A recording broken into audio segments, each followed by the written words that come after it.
छोड़ दो सब परमात्मा पर। जाको राखे साइया मार सके न कोई। जब तुमने सब कुछ नहीं छोड़ा था तब भी वही तुम्हारा रखवाला था।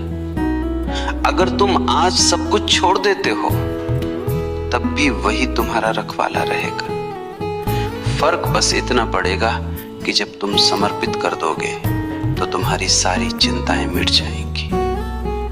तुम तो अपनी तरफ से पलक भी मत झपकाओ, न सुरक्षा की फिक्र करो न ही किसी आयोजन की। तुम तो बस वो करो जो वो तुमसे करवा रहा है।